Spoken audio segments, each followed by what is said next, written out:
I had buried my trauma and pain for so long. I didn't know how to address emotion. I didn't know what to do with it. So when it started to come up, so when you're doing self Reiki, you're taking time for yourself. And that's something I'd never done. As soon as I started to get some control of energy, that was when my anxiety, panic, depression are almost non-existent now. So like Jesus came up behind me and put his hand on my shoulder. Like as I remember, it was his left hand. It was my right shoulder. So I just kind of turned around and I looked at him and I said, "But where were you when I needed you?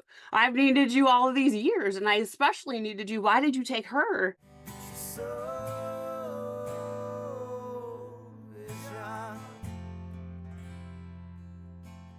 I want to welcome everybody back to another episode of The Soul Inspired. Today, I have Erin Stabile on. She is an intuitive medium and a past life mentor, amongst other things. And she's had some experiences in her life. We're going to go down that rabbit hole a little bit. But first of all, thanks, Erin, for coming on the show today. Thanks for having me on. I'm excited. One of the questions I always start my podcast episodes with is, yours might be a little different. I don't know, but generally there is some time point in everyone's life where things start to shift. There's something major that happens. It could be minor. It could be little things when they're children or adults. And I'm wondering if you could paint the picture of when that happened and who you were prior to that. Like who was Erin Well, before that? it's a really, it's, I like to say, my trauma in my life is way worse than a lot of other people's and a lot less than others. So for me, I really remember my stuff beginning at 2 or 3 years old. Panic attacks, anxiety. My parents, did not have a good relationship. So, I remember like my stuff. And, I didn't really start really understanding my stuff. And then I'll say a huge pivotal moment for me was then and I basically had to take care of my brother and I. My mom worked a lot, and if I wanted to see my mom, I had to work, which meant I did paper routes overnight all the time. I worked at Casey's to make donuts overnight. Like my mom worked 2 or 3 jobs all the time. So, and then, at 16, she passed away. So that was like a big, she was my world. So it was a really big time for me where all of my already traumas really I like to say that's when my Uber survival took over, and then being a super control freak. So controlling my environment, who was in my space. I didn't want people to leave. You know what I mean? Because I already had anxiety. I already had panic. I've already been having panic and anxiety attacks since I was a very small child. So that stuff just got worse. And then I had nobody. So I was like, oh, it was a challenge. So, you figure out how to live life and got married, have kids, and you just start living for everybody else. And I had been to therapy. I had tried medications for anxiety, panic, depression, and nobody. When I had kids, like you didn't really talk about postpartum either. So like, and I got it bad, and I didn't understand. Like, I could not wait to get rid of my kid, take him to daycare. Like, I couldn't wait before I went to work. I was like, oh my God, Mm. finally.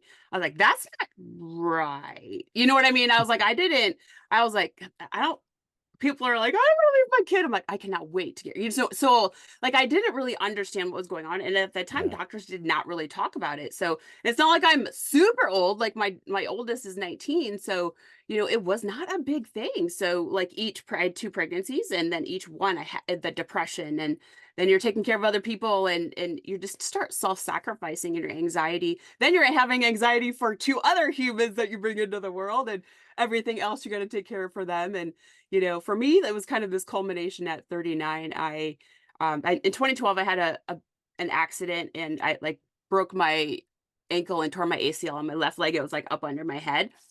And then it took a whole year for me to get all of that stuff fixed. And then the next year, my other leg just gave out. And then it just continued to get worse where they didn't find any problems. They didn't find anything throughout numerous MRIs. And then fast forward 6 or 7 years later, and it's literally my kneecap is bone on bone. So the doctor was like, you which made my depression worse, which made my anxiety worse, which made all of the life stuff worse. I couldn't take my kids to the park. I couldn't take it to the pumpkin patch. Like if there was an event at school, I'm like, oh my God, how far do I have to park? Like those things become relevant when you live with chronic pain. So I had seen my knee surgeon, and he's like, look, I'll be honest, we can do a high tibial osteotomy, which is a super invasive. They cut a big chunk of my leg out and they put plates in to try to make you walk different and buy me time before a knee replacement. And he's like, but you can't do that at your weight. So, and my weight had gotten super high and I'd always struggled with it since I was about 11. I remember eating disorders starting.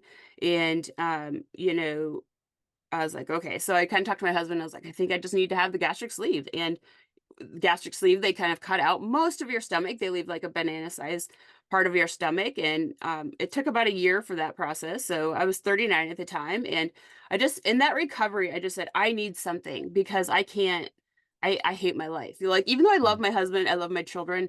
I went to work for people that, didn't appreciate me. You come home to kids, you do all that stuff. And it was just I was like, I just literally I remember in recovery because you can't have real food for months, and I'm very picky, and I'm very like I have a lot of food allergies, so I was like, oh my God, this is gonna be horrible. And I just remember sitting in recovery and thinking because I really at 16 when my mom died, I broke up with God. I had grown up Catholic, and I never felt good being Catholic, but it was all I knew. It just never resonated. So when God like did not show up for me when my mom died, I was like, I'm done. So I just stopped talking to God, communicating with him. So then Mm. at 39, I kind of threw it out to whoever. I'm like, okay, somebody's got to be out there. I need something. I hate my life. I cannot live 40 more years like this. And Yeah. within a couple of weeks, I had met my spiritual mentor, and she's like, I had a session with her, and she's like, I think you need to be attuned to Reiki. So not just have a session with her, but like attune to it so that my energy builds and is stronger and I can help myself with pain and healing. So as I kind of started that process, and like I was only a couple weeks within that, like what I started to learn was I had buried my trauma and pain for so long. I didn't know how to address emotion. I didn't know what to do with it. So when it started to come up, so when you're doing self Reiki, you're taking time for yourself. And that's something I'd never done because I'd never, ever in my life gotten reciprocation. So I always helped others. And then when I needed someone or something, like when my mom died, my friends stopped talking to me. They're like, you're so sad. We didn't know what to say to you. I'm like, dude, ditching me is not the answer. Right. Like, Yeah. but so I just learned to take care of everyone and never, ever, ever expect anything in return. Part of my survival. Then I don't get hurt. Then, you're not sad or hurt when nobody is giving back to you. And, so when I started Reiki, I was like, oh, and so stuff started to come up and you're like, oh, I don't like this. It's like, oh, there's a reason why I buried all of this. And, Yeah. but I really started taking time to connect to myself. So through Reiki and meditation for me was what really kind of started, that healing journey, maybe is the right way to say it. So Reiki and meditation is what kind of started to ground you a little bit, it sounds like. So just to go over this again, you started getting anxiety and panic even as young as 2 and 3. So it was kind of like bred into you. It was almost like part of your DNA, it seems like. Mhm. Sometimes these things happen over time with life events and things like that. But it sounds like you had it already in you, like that was part of your character trait. And then on top of that, you start, going through your childhood, and then at 16, which is very young to lose a mother, your mother passes, and I would assume your anxiety went through the roof. Like I'm assuming. I mean, that's when it happened for me. My anxiety, I had issues with my dad. He wasn't around. So in a way, he's passed now, but at the time he was not really my life. So Yeah. same thing. And I'm questioning life, and I'm like dizzy every day, and I'm thinking I'm having heart attacks, and I'm like feeling like not here. Like I'm like distant from reality, thinking I'm dying like every day.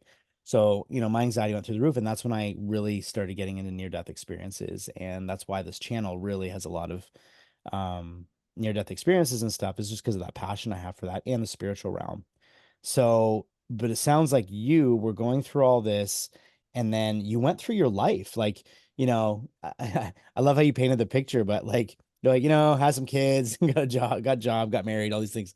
And so you're like, okay, I'm going to do what everyone does. And it seemed like even having the kids, you're like, now I don't even want them around. And you're like, what's wrong with me? Like, what is really wrong with me? Even though I'm sure you Mhm. love your kids dearly. So that's postpartum. And if you Now they're have anxiety, teenagers, so there's a PSA there. oh, right, right. Teenagers. Yeah, yeah. Well, that changes everything too, of That course. changes everything. Yeah, yeah, yeah. But okay, so at 39, now gastric sleeve, is that the same as a gastric bypass surgery? So gastric bypass, you are left with a golf ball size I'm trying to think, gastric bypass. So gastric bypass, they actually reroute your innards. So they reroute your stomach and some of the internal cords. So gastric sleeve literally is this machine that goes in and it cuts your stomach and it staples it at the same time. So they pull it out through your belly button, what's left. So you have like a banana shaped stomach, but none of the schematics of where all of your liver and all of that stuff goes changes. So or maybe that's the Roux-en-Y is where they move all the pipes and stuff. The other one is where you just get a golf ball sized stomach. So the sleeve is newer-ish, let's say it like that. I wanted the least amount of, you know, changes to my body, I guess, but Mhm. so that was the one that I chose. And yeah, I mean it definitely did help. So, you know, when you have so much trauma at such a young age, you throw all of those things in there, and food for me at not 10. I remember it was seventh grade, so I don't know if I was 10, 11, 12, but I remember that's when I stopped eating for long periods of time. So like, Mm. just different variations of eating disorder. So it all ties into like your worth and self-worth. And like right before my mom died, her and I were having a competition to lose weight. Like, and my mom was not very much overweight, but like it was just I don't know. It was just one of my big things was weight, and you're very much judged on your looks. So, that survival, those tactics and those methods. And like you said, panic, I don't know how many panic attacks I'd have a day. Like I could feel it. My lips would start going numb, or my heart would start being, I couldn't breathe, take full deep breaths in, like my lungs, my heart would hurt so bad. So I had to Yeah. start going like this Mm. until it passed. And, it would happen all the time. And then, so Yeah. like I knew when it was real, real bad, when my lips would start going numb, I'm like, oh God, I'm going to black out. So, like I had no idea what any of this was. I had to teach myself I remember at very young ages teaching myself, like, I don't know what's happening, but, I never ever said anything to anybody because I don't know why, but I thought everybody had it, Yeah. you learn to deal with it, and it sucks. Yeah, I remember it started with the panic attacks and then it would lead into I was told I had more something called generalized anxiety, which was just constant, just anxious all the time. I remember someone would just open a door and I'd jump like I was like I just would be like on edge all the time. And What ifing yourself to death? yeah, like what is yeah, exactly. Yeah. And then there's kind of like, and then it kind of moved into health anxiety and like, oh, I've got this, I've got that. Like I'd be up to emergencies in my 20s. I was like, I'm having a heart attack. I'd be like, do you are you into sports? Because you got a really strong heart. And I'd be like, no, it's I'm having a heart attack. Like I'd be arguing with the doctors and it was just really bizarre. So, and I've always said that faith is what really kind of changed me. And when I say faith, I'm not even going directly into religion or spirituality or anything, just generally in faith, like something bigger than myself. Because I needed to understand that, like, what am I doing here? Like, what am I doing? What is this thing? Like, what is this body? I was having almost like, I don't want to say out of body experiences, but it was kind of like this feeling of like, I'm not what I am. And I need to know what that thing is. And just started diving in, reading books, and kind of just obsessed with the NDEs and obsessed with spiritual experiences. And that's where I'm at. And so it looks like you were at a pivotal point. You have this gastric sleeve and you're still calling out to God, saying you're still not happy. Like, what is the purpose? So thanks for painting that picture leading into maybe your first main experience you've had. What was that and how did that occur? Would you be able to explain that? Yeah, it was very so in Reiki, like I had never ever, like I said, focused on myself, taken time, like connected to myself, really asked myself any questions. So when I started Reiki, there's kind of this practice, you kind of touch your chakras. So I do it, I use pendulum and I was clearing my chakras and I kind of what information was I getting, and it was very interesting because somebody at the time that I had worked with kind of came into my Reiki session that I was doing for myself. I was like, what in the world? Oh, like she had just been diagnosed with cancer. And I was like, oh God, like I kind of had this feeling that she wasn't going to do well. And I was like, okay, well, this is supposed to be for me, but okay, whatever. And like she's kind of laying on a table and like I like Master Usui is kind of the creator of Reiki. So in spirit, him and the three main creators always helped me when I did Reiki. They were standing there and I was like, she's not gonna live. Why? What's the point of doing this? Like, if I'm not literally helping or healing, like, what is the point? I don't want to give anybody false hope or, and I wasn't, she didn't even know it was her soul came to me to do this. And I just remember it always kind of gives me the tears because I was starting to do Reiki on her then because and like Jesus came up behind me and put his hand on my shoulder and I was like, what in the like as I remember it was his left hand, it was my right shoulder and um I was like, oh, now you show up, like Mm. here you are after 39 years. And because I had always begged, like, why can't I feel you? Why can't I sense you? Everybody says you talk to them. Like, and after my mom died, I literally remember at her funeral the day of, um, you know, I'm like, I'm done with you. I hate you. You took the one person, so pretty much F you, I'm done. And I had not intentionally connected or asked or whatever for him for however many years. So he has a standing there with his hand on my shoulder. I was like, oh, now you show up. So, as I'm doing Reiki on her, I'm like, what is the point of this? And like how he said it was, it's not your job to heal people, alleviate their pain, help them, bring them what comfort, safety. If there it is end of life for them, it is about you helping their soul. Are there things that they regret? Do they have a message they need to spread? Like, can you just ease their pain? It's not your job as a healer, light worker, intuitive to heal and completely heal. It's your job to help other people through what they're going through and help them to help themselves kind of. And it just kind of and so I just kind of turned around and I looked at him and I said, "But where were you when I needed you? I've needed you all of these years and I especially needed you. Why did you take her?" And I said, "You ditched me when I needed you the most." And he goes, "I never left you. I was carrying you. You were in so much pain that you would never feel."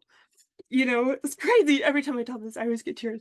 That's good. But like because I felt it in my soul when he said that to me. Like it wasn't something that somebody says. Like I felt literally him carrying me all those years Mm. because I didn't know what to do or whatever it was. So even though I couldn't technically feel him, hear him, sense him, I was so blinded by the grief, the pain that I could not sense him, being present for me. So it was like in that instant, like everything shifted and going back and to be able to trust him. So now he is there for me all the time. Every day, whatever I need, whatever, if I'm healing, helping somebody else, mentoring, whatever I'm doing in life or the spiritual, realm, whatever it is, like he is always there. He always pops into sessions when he's needed, whatever it is. And I'm like, oh, I don't want to force religion on anybody, and but every time he comes into a session, whether he's holding the person that I'm helping heal, clear, whatever, and it's just what they need. So it was a completely pivotal shift for me. Like maybe it was even so pivotal for me that somebody was actually there for me. You know what I mean? Like, okay, what do you tell people? You hang out with Jesus? It's like, well, yeah, because the reality is, I always just Jesus God. I always kind of say it's almost the same because it's like to me, it's always the same energy, the same power. They never present as different to me. So, Mhm. but it's and it really helped me to maybe feel less alone or that I'm not heard. I don't know the right way to say it, but it really was a pivotal shift for me in that kind of process because it was pretty early on in my spiritual journey. So it's been like 6 years now. So it was pretty early on in my journey that had occurred. So, it really helped me to understand like energy and energy and shifting energy and uh feeling energy. So when I work with people, I'm like, no, I want you to feel spirit. I want you to feel God close, whoever it is, and the reality is like as soon as I started to get some control of energy, that was when my anxiety, panic, depression are almost non-existent now. So like the year leading up to my spiritual my gastric sleeve, every single night I thought I was having a heart attack because my heart rate was so out of control. Mm. I'm like, oh my God, I almost woke my husband up every night and made him take me to the ER. They put me on a Holter monitor for 30 days. They're Oh, like, there's nothing wow. wrong with you. I did the treadmill test. I did the all of the heart tests of possibly possible at 38 years old. And they're like, you're fine. I'm like, I'm not fine. No, I am not fine. So as soon as I started spiritual work, energy protection, clearing, those things, like boom, instant, it was gone. I was like, what?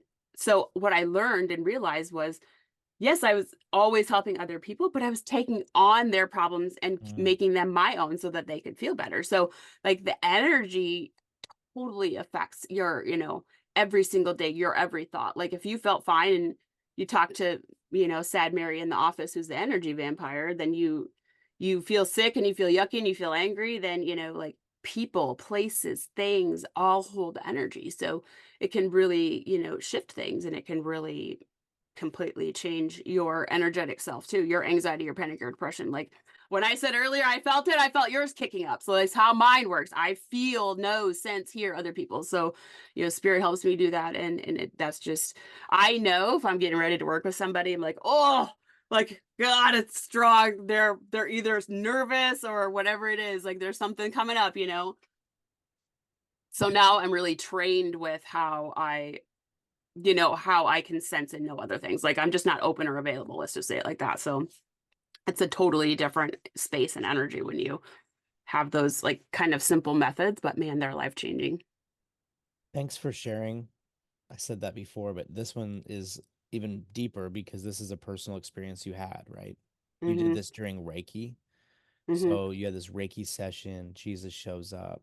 I've written down a number of questions. I kind of went out of control here, but I'm going to try to go in the direction that I feel the audience would be questioning.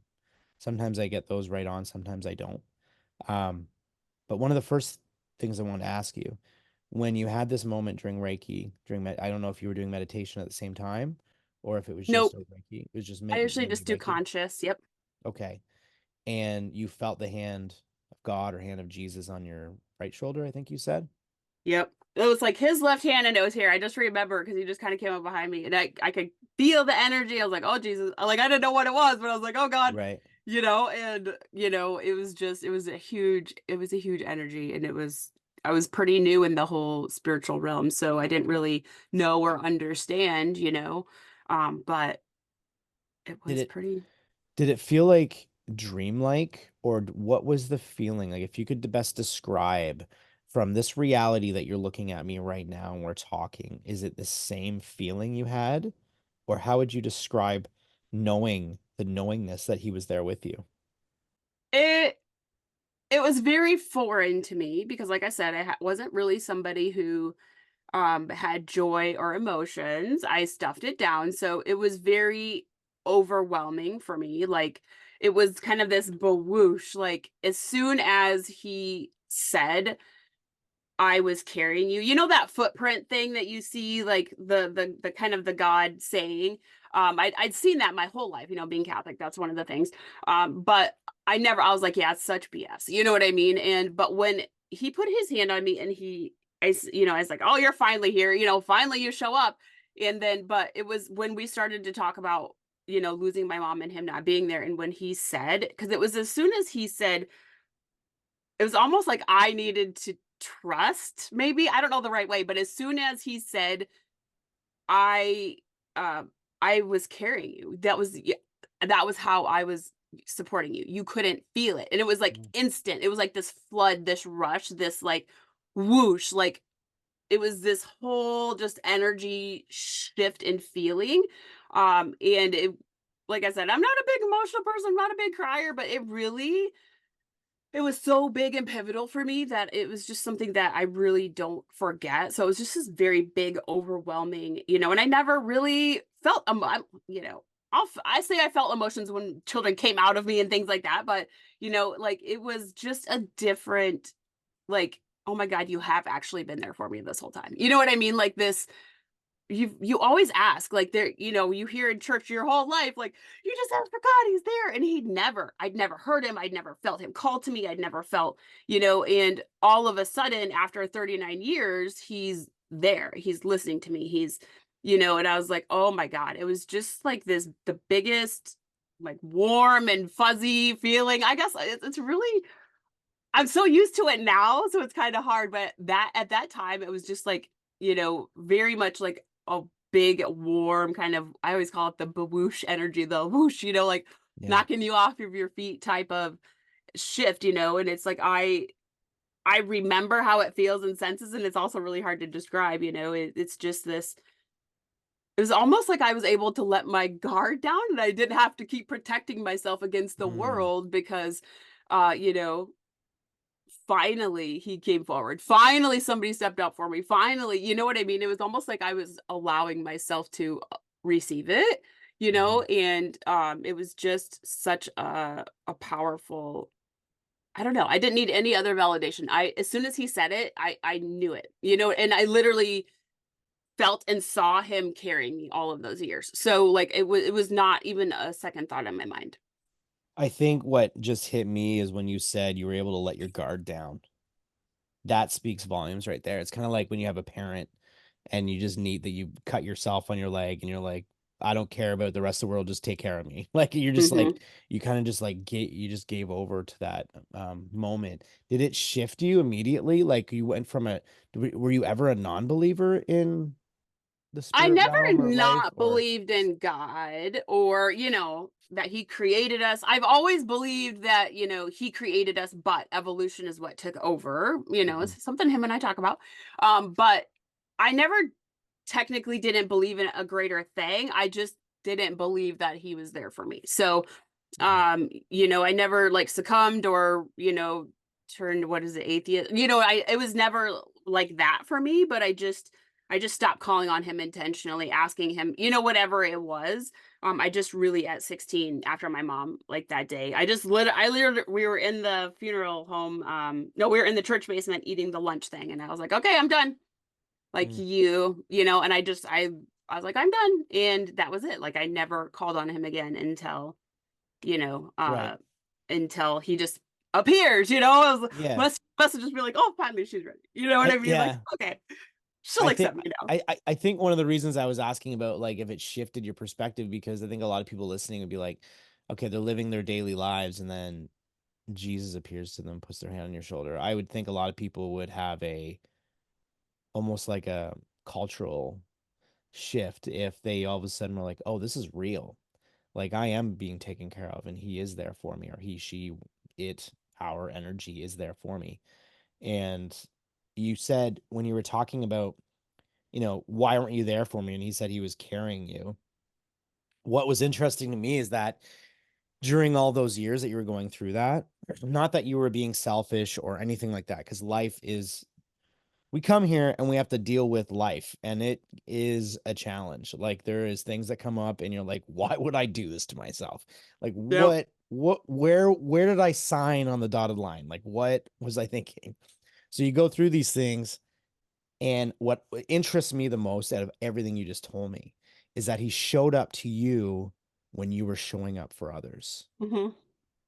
That that's pretty powerful. So here you are getting into Reiki, getting into this kind of like, you know, modalities of spirituality, things like that.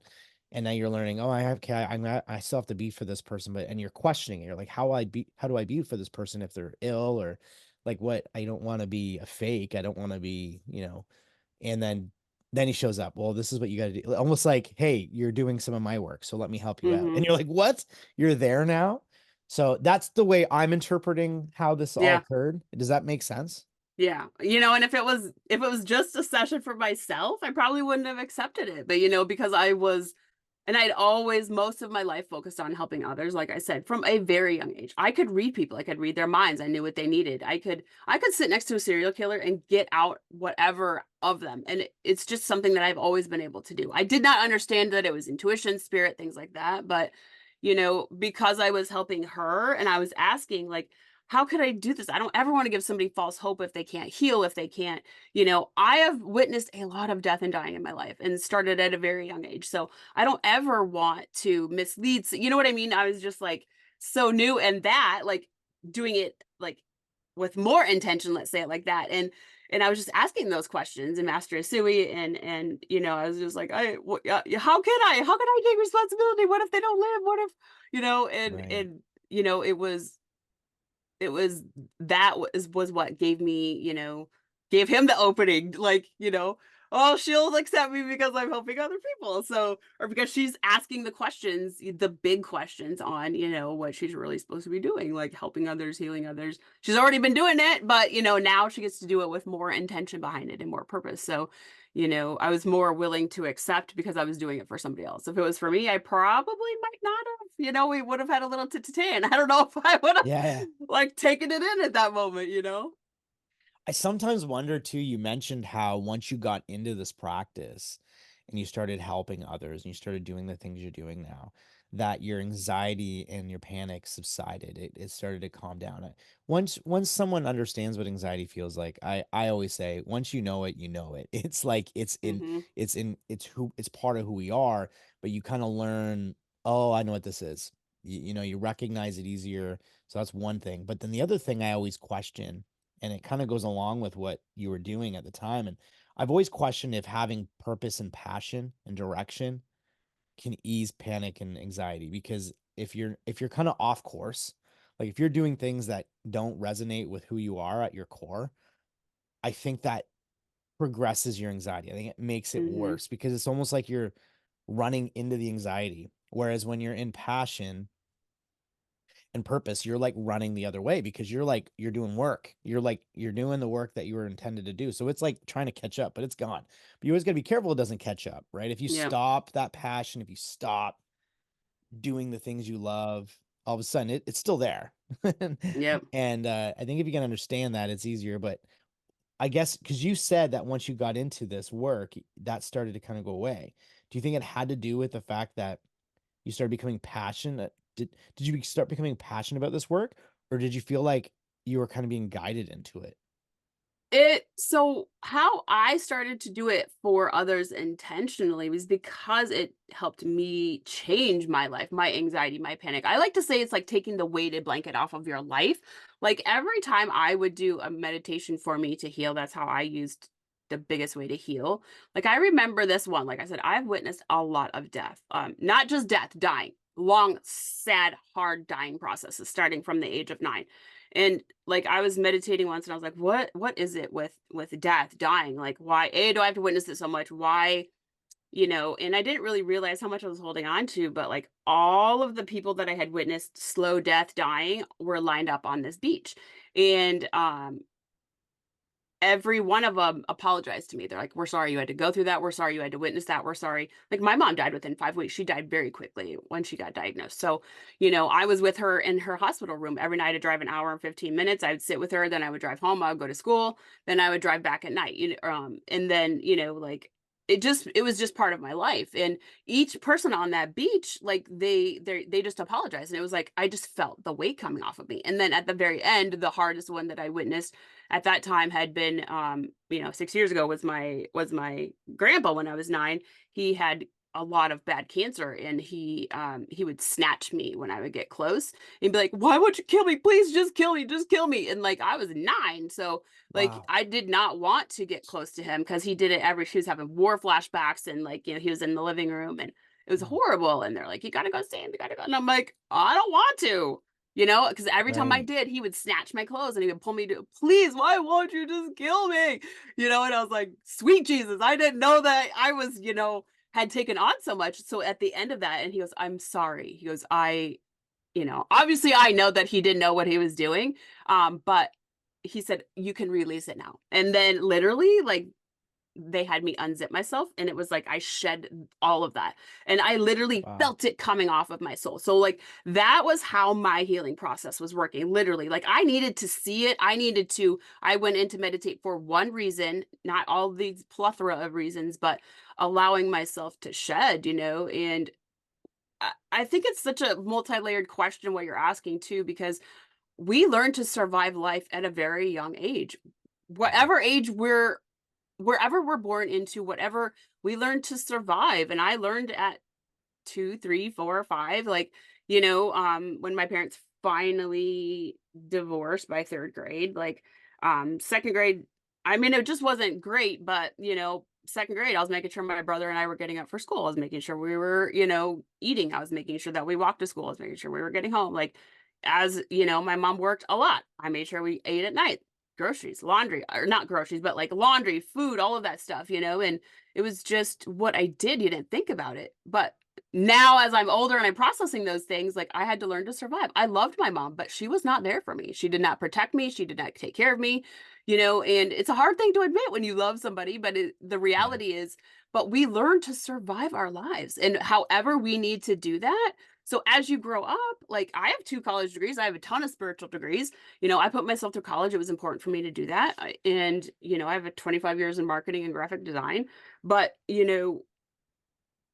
when you kind of find your purpose, yes, it gives you a new focus, but you also have to like work at it because life knocks you on your Mm. knocks you down, and it's easy to stay down. It's easy to stay in bad relationships. It's easy to stay in situations that are uncomfortable because we want all of these big things, but it feels impossible. Like, how's that ever going to happen for me? How am I ever going to have money? How am I ever going to travel? How am I ever going to, if I'm not married to so and so who provides, like, how am I ever, and we get so stuck in our own beat downs and our own trauma that we can't pull ourselves out, and when you find your purpose, and it's not like it just you find it and it's all sunshine and roses. No, like you still have to No. put time and money and energy and dedication into developing that craft and whatever it is, whether, and I did my spiritual work. So I started in working in past lives, doing shamanic rites, doing like, but I did it for me and it's what I needed. And then if it made its way into my spiritual practice, then it did. But I did it for me first, and it's just I always like to say, and this is a real harsh one, but you're in control of how your life goes, Mhm. from the time that you can cogitate, even if you can't leave your house until you're 18. I remember at 12 literally hearing like spirit came to me a lot in my life, and now I know and understand, but they said you need to make a decision right now. Are you going to sacrifice or succumb? And I was like, or survive or succumb. And I was like, I'm going to survive. And every day since then, I just get up no matter how hard things are. But because like what I was literally feeling and sensing was I was going to get into drugs and alcohol Mm. and whatever. And Yep. it was like, no, I want to survive. And it was just like that hard, staunch rule. But it's so hard when you come from lack to have any, especially if that's kind of what's embedded in you, like you have only you can pull yourself out. Only you can drive your bus. So Right. if you're letting the world and your circumstances and what's happened to you, yes, stuff sucks and stuff happens to us that we can't control, but it's ultimately your responsibility to figure your own shit out. Like I was 39 and that was kind of my last throwdown. I was like, I'm done. This is it. Like I can't, it was like the throwdown of the throwdowns. I was like, I need it. I can't. I need something. So, and it was finally the one that either I was finally ready to do something about it. So it's kind of a combination, but you have to dedicate, even as a mom, as a wife, as a working outside of the house, inside the house, it doesn't matter. Like if you do not dedicate time, energy to yourself, which is money, taking classes, going to things like, if you don't put yourself first, nobody else is going to do it for you. I don't care how loving or wonderful your partner is. Like if you don't put yourself on the pedestal first, they can't heal you. They can't, even me as a healer, intuitive medium, it is not my job to heal you. It's my job to Yeah. guide you to heal you. Yes. Like hold you responsible, hold you accountable. Like I can clear and do things and bring things and help you with spirit, but it's your job and responsibility to grow, to shift, to recognize, to process. Like I those are not things I'm taking responsibility for. Well, you're definitely intuitive because I was thinking of a number of questions, and every time I would look at the question, you would answer the question. So this has been really funny because the last time you did it, I was about to say you had mentioned that, Jesus or God had mentioned to you that it wasn't your job to heal them, it was your job to ease them. Um, and you literally said it within 10 seconds of me thinking of that question. And I was gonna say, that's probably even to this day, some of the work you do is to help ease people, but probably to also, I would assume help others understand how powerful they are, because Hmm. as individuals we can heal ourselves. I mean, I can't tell you the number of people I've talked to who were supposed to die and come back and just miraculously heal. And I'm not saying that always happens, but I do believe in the power of who we are and what we're doing. And if on the opposite side of that, if we have no desire to keep going, I mean, how many times do you hear these stories where people grow old together and one person dies and like 3 weeks Yeah. later the next person does, and you go, well, that person was totally fine. So what happened? It's like Yeah. they just decided to go. And so I think we have way more power in there than we understand. Does this So it's interesting to hear someone like you talk, because there's going to be so many people out there that have faith but not belief, or belief Yeah. but not faith, or they'll have, it's almost like some people have a knowing and others just have a belief. So, to me it sounds like you do have almost more of a knowing of what we are, and what would you say to people who are questioning those things? Maybe they're thinking to themselves, what is the purpose? I'm just this skin and bones, like there's nothing really beyond me. Um, I'm always curious about people like yourself who work in this work, how that knowing comes to you. Like, is it just like you feel it, or like how sure are you at like 100% sure that we're bigger than we are? I know Yeah. I put a number of questions in there, but I was wondering if you could speak on that. So for me and how kind of my stuff works. So I'll say it's way more enhanced now that I've developed my abilities, but I've had it my whole life. Like I just knew, like I said, I could read people. So it's interesting to me when people start on this path of growth and enhancement and they want to do things. Like a lot of times I'll see them on stage. I'll see there's or I'll kind of hear this routine. They need to be doing bigger things, but a lot, like 90% of the time, like 95% of the time, 98 probably comes down to self worth.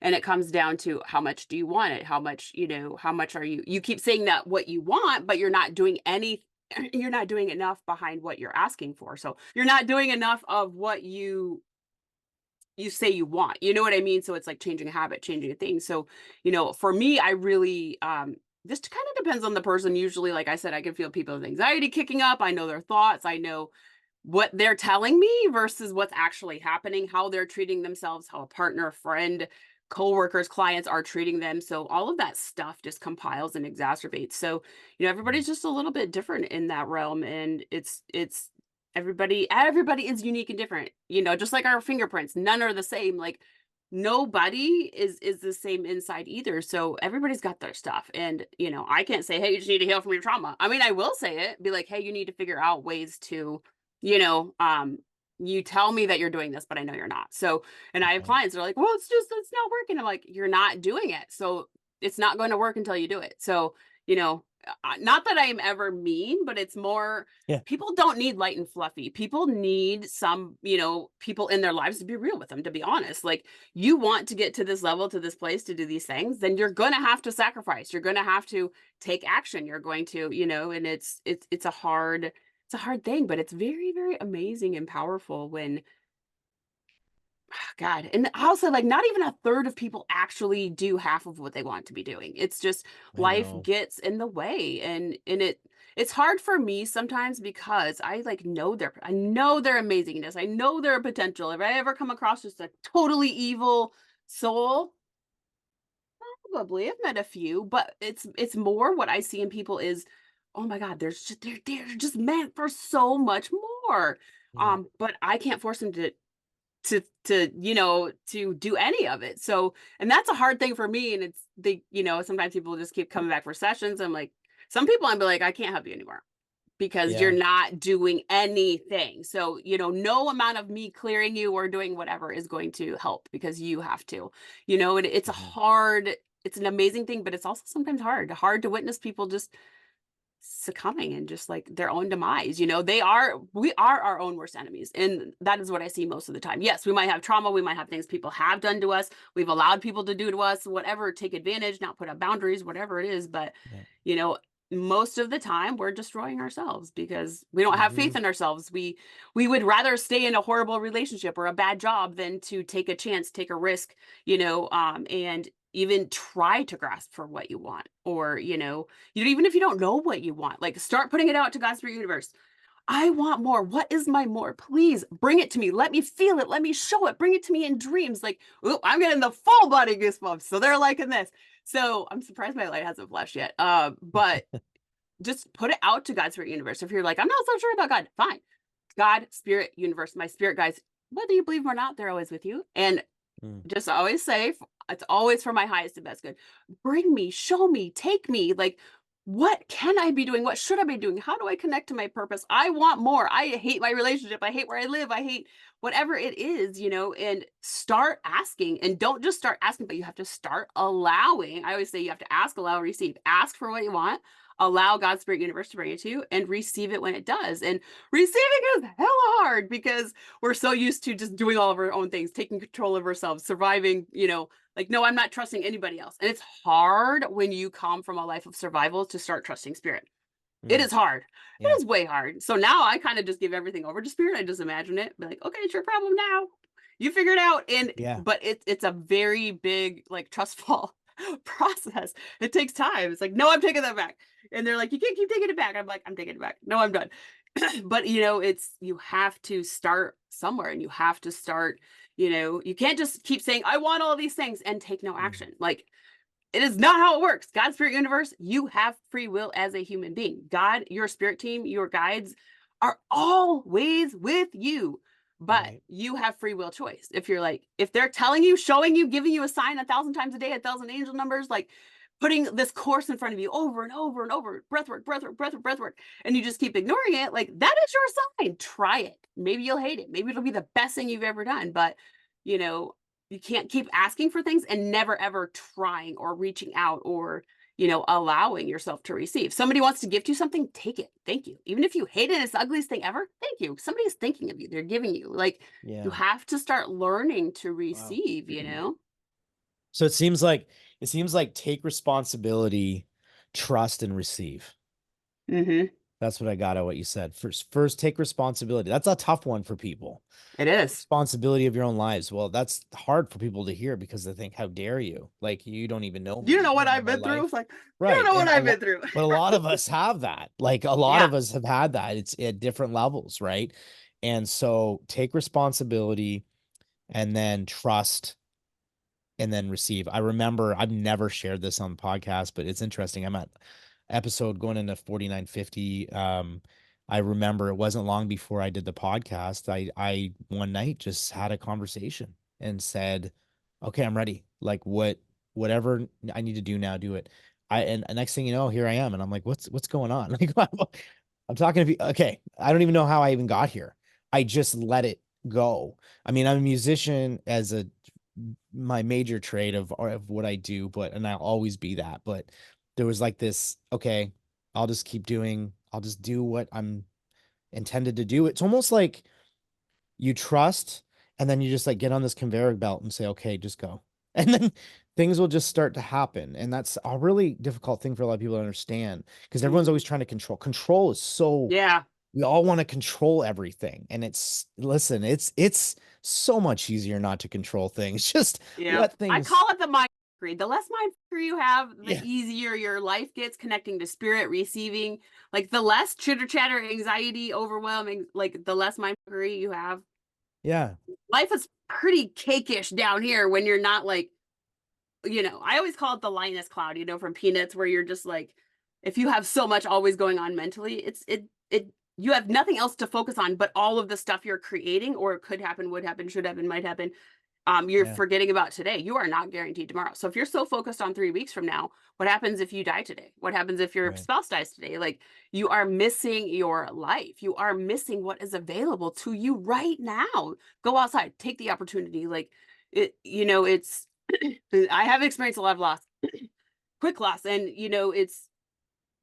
now, especially on the spiritual side, I've witnessed quite a few of my family members pass. My dog just passed. Like, I knew. So the angels came in, and I was like, I was able to hold her and be with her, and she was on my bed with me. And like, my grandma had dementia, Alzheimer's, so she was not conscious. So my thing with her was, I kind of left part of my soul with her at all times, so she wasn't scared. But if she had a cognizant moment, she came to me. in Mm. over time. She was 100, so it wasn't a lot towards the Wow. end, but like, I knew. So I knew every time she either hurt herself or she was like if she would fall and hurt herself, she'd be like, "Okay, I'm ready." And my grandpa, like whatever, my mom would be like, "It's not." The angels were like, "It's not time." She's like, "I'm ready," and but her whatever, her body just wasn't ready to give up. So, every time I was able to see her in person, which wasn't much because she was in a nursing home, especially during COVID, I just said, "Grandma, it's okay for you to go." So like my mom died and I took care of her for, 25 years. So I was like, "It's okay. If you're ready to go, do not stay for me." Like, Mm. and so I Yeah. always Gave told her permission. physical self that, and she passed before I could get to her. But like that, you know what I mean? There's a different thing now with me and people who are passing, and it's not all about grief and loss. Now you get them in a different way. Like, yeah, you don't get a phone call, you don't get the hugs or birthday cards or Christmases, but now they always get to be with you in spirit. So it's that perspective shift. It's I don't have to lose. I'm just losing an aspect. Like my father-in-law just passed 2 years ago. It was horrible to witness that, but like I was able to, be there, and that we were with him in the COVID ICU the whole week. And it's a different process now. So it's learning to work through those things, and Mhm. we just tight hold on to all of our pain, our grief, our trauma, like we were talking about. Like, you have to take responsibility, whether it was done to you or you continue to exacerbate it. Like, are you going to let it control your life, or are you going to let it go so you can like go do your base jumping on Niagara Falls or whatever it is that Yeah. calls to you? Like, if you're so overwhelmed by the mental, like, you're just going to live this human existence and pretty much hate it. And then you're going to be like, God, this was such a waste of a lifetime? Where do people find you? Like, how do you work with people? I'm just curious about that. Is there like a way that people can connect with you if they thought this was interesting? Yeah, Yeah. vintagemoons.com is my website. And then I'm pretty much on every social platform. I think TikTok is the only one where it's like Erin Intuitive. But otherwise, most of them are like Erin Vintage Moons, like ERIN Vintage Moons. Erin Stabile on Facebook. And then I'm Vintage Moons, I do have a business page too. So, and everything should be linked from my website as well. Okay. But yeah, so like sessions, I have an individual soul, I just call it a soul alchemy session. So it's whatever you need. Healing, clearing, clarity, connecting to your spirit guides, whatever it is. And I have like past life programs, and then I have like an accelerated intuitive program. So if you're already developing your gifts, it helps you to enhance and Oh, move wow. through. And I have a monthly membership. So if you're just like in your spiritual awakening, starting to develop your gifts. So there's a lot of things in the library where you can go and meet new guides and enhance your gifts. And then we have it also has a business aspect too. So marketing, business development. So if you're wanting to start your business, enhance your business, because I have 25 years in that, it's like I hate to lose that part too. So my Yeah. membership, then we have a call every other week. So we talk about spiritual, we talk about your business. It's the only membership like it that's out there. So those are the ways right now. That's cool though. And I always do think that everyone always feels like they wasted time doing things before they find their passion. You don't. Like there's things I think about. I'm a music coach and I'm a musician and then I'm doing this and I worked in a bank and you're thinking, oh, how was I working in a bank? Well, I was dealing with hundreds of people every single day. I Yeah. mean, I was on the call center. You build these skill sets so that at some point when you get that calling, when you get that job, that passion that you're into, everything just comes so much easier. So Yeah, and it I might just just be I the resonate with contacts what you you make said. too, like maybe it's just somebody that you meet while you're at the miserable job, whatever, Right. like, that you Exactly. can carry over, and then they're like somebody you can call and, "Hey, I'm doing this," or, "Hey," whatever, or, maybe they call you like, "Hey, I thought you used to do this." Like, everything is an opportunity, and it's hard, Mhm. and lessons in life suck. Like, now I kind of take everything, the good, the bad, and the in between, like, "Ooh, that wasn't very fun, but now I get." And Yeah. it's hard when you're in the lesson, but after you're like, "Oh, I really just let spirit roll the dice and just and do whatever." And, I don't control any of it anymore. So I get to live my life, and spirit kind of takes on the heavy lifting, and it's such a freedom. And it's hard. It's a practice. It is not something that you can just do, but it is a game changer when you stop micromanaging your own life. Yeah, no doubt. I was just thinking how fascinating it's been talking to you because I've got to see what your life was like before and then where you're at now with all the loss you've had. Because you mentioned that a few times that it's almost not that it's just like, hey, it's just a normal practice now, but I think you're so in tune or attuned to life and the way it works that you're okay with the process of everything and you're just Yeah. kind of going with the flow because we all get there. That's one thing we're all promised is the end of this Yep. incarnation. So we're all going to get there. And now said you do past life. So now you're like, oh, I've been, 100 different Yep. people and different planets and all these different things. I've had that. That's a whole other episode, but it's just been fascinating hearing the way that you've gone through this. And then speaking of my audience, I have people who are in my audience who are really just fascinated with near death experiences and spiritual experiences. But then I also have a lot of people that I believe and probably know for sure have gifts themselves. I think we all have gifts, but some Everybody people does. are more in tune. Whether you develop them or not. Right. They're a development. They're more in tune with it. So there could be people out there that are watching this and going, oh, I'll and say then it'll be the spiritual awakening people that really hit in this space, because usually it's a loss, a death, a relationship, kind of that come to Jesus moment, like, oh my God, I hate my life. Like, kind of like mine was. It really, even though I kind of thought for a little while that there were some spiritual things, but like my kind of Jesus was kind of that, like, no, so a lot of people listening are probably have had their spiritual awakening. So you're heightened, your senses are heightened. You get a lot of body tingles, you get a lot of signs, you are hearing things, your ears are tingling, vibrating. Like my spirit team goes in my right ear, random spirits go in my left. So tingling, vibrations, buzzes, one ear, the other, high pitched sounds. You're starting to see stuff. Like those are all really big signs that your clairs, your connection to spirit is enhancing. So that usually happens with your spiritual awakening. Sometimes it's age, sometimes it's an event, sometimes it's the throwdown, like, I'm done, I want more. So just be prepared and be aware, because you have a choice. You can develop those gifts or you can shut them off. And both are absolutely acceptable. But if you let your gifts be open and not controlling them, you're opening yourself up for just all kinds of nasty energy, and you're just opening yourself up to just where you don't want to be. So, if you think you've hit that space, and whatever it is, somebody like me, if having a session with somebody like me, you can either shut it down, you can enhance it, you can be guided to what to do with it. But, everybody has gifts and abilities. It's just whether you choose to use them or not. Like you don't have to believe it, but you still got them. I generally like to ask people, and this one's, I'm interested in what you're going to say about this, is that how sure are you that we exist beyond this life? 9,999%. So There's no question. that comes to you now doing what you do, the work you do. It's almost like, and do you, here's a bonus question in between my last question. Do you find it interesting, or do you ever think to yourself, well, it's interesting that there's people that walk around this earth that believe we're just this? Like, that's pretty, once isn't that kind of fascinating that there are people who aren't open to that? Or do you maybe think that maybe not everyone's supposed to be open to that? Yeah, I think it's a hard one. Like, I really don't pay much attention to what others want or think, because it's not like politics, religion, those things. I just don't give them my energy. You know what I mean? If somebody doesn't want to believe, that's totally fine. It doesn't matter if they believe or not. They're still going up. So, I mean, you can choose, your soul can choose not to go up. I cross people over all the time. You can choose not to go up. So, you don't have to go up. You have to go up. You have to kind of have that review. You kind of, um, do your penance. Like, I know when spirits are around my house, my kids, their gifts are very enhanced as well. And I know when somebody hasn't crossed over and they were not a good human being, like not a good person, that energy stays with you, like Mm. state, because they don't want to cross over. They're afraid of persecution. So, you don't have to go up. You have a choice at that point.